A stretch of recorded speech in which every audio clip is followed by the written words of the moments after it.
तो बजट को लेकर न्यूज नेशन की बड़ी कवरेज लगातार जारी है। तमाम खास मेहमान हमारे साथ बने हुए हैं जो सरल शब्दों में आपको बताएंगे इस बजट का मतलब आपके लिए क्या कुछ हो सकता है। एक और खास मेहमान हमारे साथ जुड़ चुके हैं, योगेंद्र यादव जी, आप संस्थापक हैं स्वराज इंडिया के। योगेंद्र सर, बहुत बहुत स्वागत है आपका न्यूज नेशन पर। उम्मीदें क्या कुछ होनी चाहिए वित्त मंत्री से, इसकी बात तो सर हम लगातार कर ही रहे हैं, लेकिन एक जानकार के तौर पर मैं पहले आपसे यह समझना चाहूंगा, वित्त मंत्री के सामने चुनौतियां किस तरीके की आपको नजर आती हैं मौजूदा वक्त में?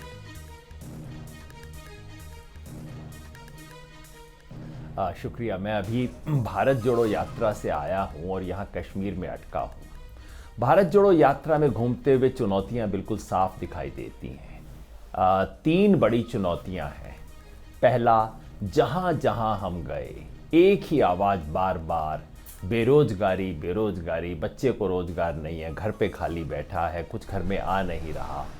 इसका जवाब देना सबसे बड़ी और पहली चुनौती वित्त मंत्री के सामने है। दूसरी चुनौती है, उतनी ही बड़ी होगी, महंगाई।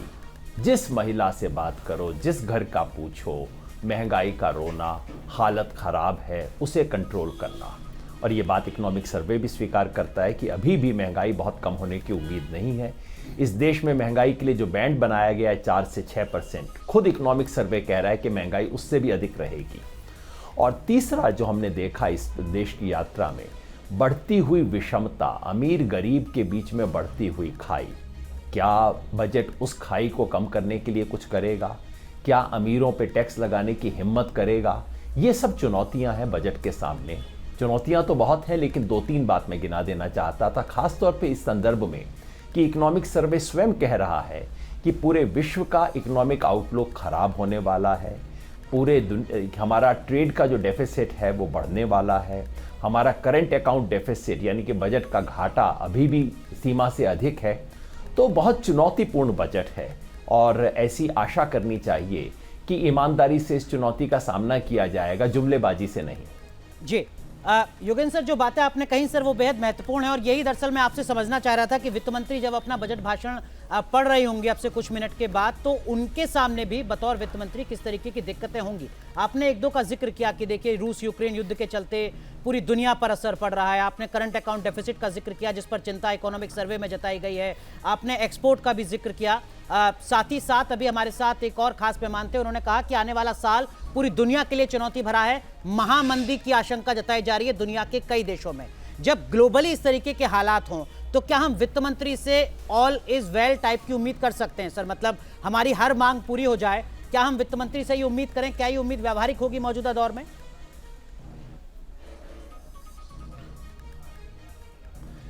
मेरा अनुरोध होगा कि वित्त मंत्री के बजट से पहले हम उसके लिए भूमिका बनानी शुरू न करें।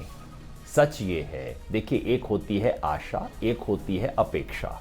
आशा तो मैंने आपको बताई कि महंगाई पे कुछ हो, बेरोजगारी पे कुछ हो, आर्थिक विषमता पे कुछ हो। लेकिन अपेक्षा, निर्मला जी के पिछले 3-4 बजट जो मैंने बहुत ध्यान से सुने हैं, उसके बाद जो अपेक्षा होगी, वो जो आपने शब्द इस्तेमाल किया ना, ऑल इज वेल, आपको अच्छी कहानी सुनाई जाएगी कि ये देश कोविड से पूरी तरह रिकवर कर चुका है, जो कहानी इकोनॉमिक सर्वे बता रहा है। मुझे शर्म आई उस डॉक्यूमेंट को पढ़ते हुए, क्योंकि इसी सरकार के दौरान जब अरुण जेटली वित्त मंत्री थे और अरविंद सुब्रमण्यम आर्थिक सलाहकार हुआ करते थे, तो इकोनॉमिक सर्वे एक अच्छा डॉक्यूमेंट होता था, ईमानदार डॉक्यूमेंट होता था, सरकार को अच्छाइयाँ भी बताता था, चुनौतियाँ भी गिनाता था। ये इकोनॉमिक सर्वे तो बिल्कुल जैसे सरकार का पीआईबी का डॉक्यूमेंट है। इसलिए जो अपेक्षा मेरी वित्त मंत्री से है वो ये है कि आपको अच्छे जुमले सुनाए जाएंगे, आपको बताया जाएगा कि ऑल इज वेल, कि कोविड की रिकवरी पूरी हो चुकी है, और कुछ कुछ बड़ी बड़ी घोषणाएं की जाएंगी, ये दान वो दान, और जो घोषणा की जाएगी उसको लेंस लगा के बड़ा दिखाया जाएगा और गणित भी ठीक ढंग से नहीं किया जाएगा। मैं आपको बता दूं, इकोनॉमिक सर्वे के अंदर ऐसी ग्राफिक दिए गए हैं जिसका टोटल 100% से अधिक बनता है। मतलब इनको गणित करना भी नहीं आता। इस देश की अर्थव्यवस्था कैसे संभालेंगे ये लोग? ठीक है, लेकिन इकोनॉमिक सर्वे को सिरे से खारिज कर देना क्या ये सही होगा सर? जल्दबाजी तो नहीं होगी? क्योंकि आप ही ने उन चुनौतियों का जिक्र किया जिनका जिक्र इकोनॉमिक सर्वे में किया गया। ये कहा गया इकोनॉमिक सर्वे में कि महंगाई पर लगाम लगाना बड़ी चुनौती है। ये कहा गया कि शहरी रोजगार तो बढ़ा है लेकिन गांव कस्बे में रोजगार देना अभी भी एक बड़ी चुनौती है। निर्यात कम हो रहा है, इसका भी जिक्र उसी इकोनॉमिक सर्वे में किया गया है, जिसमें बाकी और तमाम चुनौतियों का भी जिक्र किया गया है सर। पहला तो कि भाई मैं खारिज करने वाला कौन होता हूं। हाँ, गणित जरूर आता है मेरे को। आमतौर पे लगता है कोई भी चीज हो, जब पाई चार्ट होता है तो उसका टोटल 100% होना चाहिए, 114% नहीं होना चाहिए। अब अगर मैं बता दूं कि 114% है तो बताइए अब मैं खारिज कर रहा हूं या वो मजाक कर रहे हैं देश के साथ। ठीक है। दूसरा ये कि अगर आप का अवसर मिला होता अरविंद सुब्रमण्यम वाले इकोनॉमिक सर्वे, जो कि बीजेपी के जमाने के इकोनॉमिक सर्वे हैं, उसमें जिस ईमानदारी से सरकार को पूरा बताया गया था, क्योंकि हकीकत यह है इस वक्त हमारी अर्थव्यवस्था की हालत बेहद खराब है और इकोनॉमिक सर्वे इस ईमानदारी को स्वीकार नहीं करता है। ये कहता है कि सब कुछ बहुत बढ़िया हो रहा है। जब आप समस्या को ही स्वीकार ठीक ढंग से नहीं करेंगे, ये स्वीकार नहीं करेंगे कि हमारे देश में इस वक्त भयंकर आर्थिक स्थिति है और अगर विश्व की मंदी जैसी बढ़ रही है वो होगी, तो हम कहीं के नहीं रहेंगे। पिछले साल की अपेक्षा थी कि 8.5% दर से ग्रोथ होगा, एक्चुअली 7% है। इस पे सर्वे को विचार करना चाहिए ना कि क्यों हमने 8.5 कहा था और आज 7 क्यों है। अब कह रहे हैं 6.5 होगा, हकीकत है शायद 5 भी नहीं होगा। तो इन चीजों पर ईमानदारी से विचार करना चाहिए। मैं ईमानदारी की उम्मीद तो करता हूं, लेकिन ईमानदारी की संभावना मुझे दिखाई नहीं देती। ठीक है सर, लेकिन आईएमएफ जब अपना प्रोजेक्शन जारी करता है और वो कहता है कि देखिए संभावना अगर किसी देश में है तो वो सिर्फ भारत में ही है, वो तो इकोनॉमिक सर्वे का आंकड़ा नहीं है सर। आईएमएफ कहता है कि सबसे ज्यादा तेज रफ्तार के साथ अगर कोई देश बढ़ रहा है तो वो भारत है, या बढ़ेगा तो वो भारत होगा।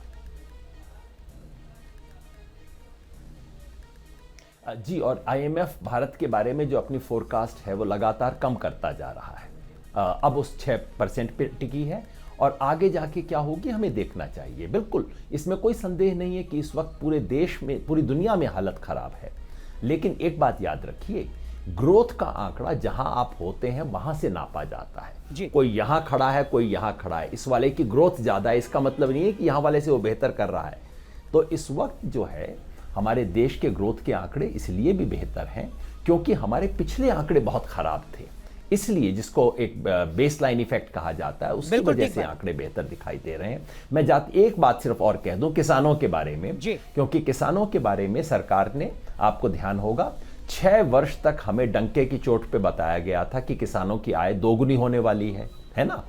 और कब होनी थी दोगुनी? 2022 में जी। तो आपको इकोनॉमिक सर्वे से आप बताइए, इतनी न्यूनतम अपेक्षा नहीं है कि इकोनॉमिक सर्वे कहे कि 6 साल से हम जो बाजा बजा रहे थे डबल डबल डबल डबल, अब कितनी हुई? आंकड़ा तो आप उम्मीद करेंगे ना इकोनॉमिक सर्वे से। आप कहते हैं मैं उसे बेईमान क्यों बता रहा हूं जी। आप बताइए, है नहीं ये अव्वल दर्जे की बेईमानी कि 6 साल तक आप देश को कहें कि किसान की आय हम डबल करेंगे, 8,000 है उसको नॉमिनल टर्म्स में 21,000 करेंगे, और उसके बाद आप बताएं भी ना कि कितनी हुई है। अरे 8,000 से 10,000। मजबूरी एक छोटा सा ब्रेक मुझे लेना पड़ रहा है। अगर आप हमारे साथ बने रहे तो ब्रेक के बाद जो सरकार की तरफ से आंकड़े बताए गए हैं किसानों की आय से जुड़े, वो मैं आपके साथ जरूर साझा करूंगा और समझूंगा। मनोज सर से भी उन आंकड़ों का मतलब समझूंगा। छोटा सा ब्रेक ले रहा हूं, तुरंत हाजिर हो रहा है।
जारी है। तमाम खास मेहमान हमारे साथ बने हुए हैं। मनोज सर, जो बात योगेंद्र यादव ने चिंता के तौर पर जाहिर करी वो ये कि महंगाई और रोजगार, क्या आपको लगता है कि इस बजट में वाकई इन दोनों बड़ी चुनौतियों को एड्रेस कर पाने में सफल हो पाएंगे वित्त मंत्री? क्या उनके पास इतनी फाइनेंशियल पावर नजर आती है? देखिए, ऐसा है कि ये जो दो समस्याएं हैं, ये कोरोना से पहले से ही ये दोनों समस्याएं थी, और कोरोना के बाद जो हालात बने उसके बाद ये समस्याएं और ज़्यादा बढ़ गई हैं। इसमें कोई शक की बात नहीं है कि बेरोज़गारी आज की डेट में सबसे बड़ी समस्या है, और महंगाई हमारे यहाँ बढ़ रही है। लेकिन महंगाई का तो ये है कि पूरे संसार में ही महंगाई बढ़ रही है कोरोना के बाद। उसके बाद जो रशिया यूक्रेन वॉर हुआ, जी, इन्फ्लेशन हमारे यहाँ 6% 7% की हम बात करते हैं, लेकिन अगर हम यूरोप की बात करें तो यूरोप के देशों में इन्फ्लेशन 10% 11% तक है अभी। और वो भी इन्फ्लेशन तब है जबकि यूरोप के देशों ने उस तरीके का इन्फ्लेशन नहीं देखा जैसा कि हम लोगों ने पहले देखा था। लेकिन ठीक है, ये इलेक्शन ईयर है, सरकार की कोशिश होगी कि किसी तरीके से बेरोजगारी के क्षेत्र में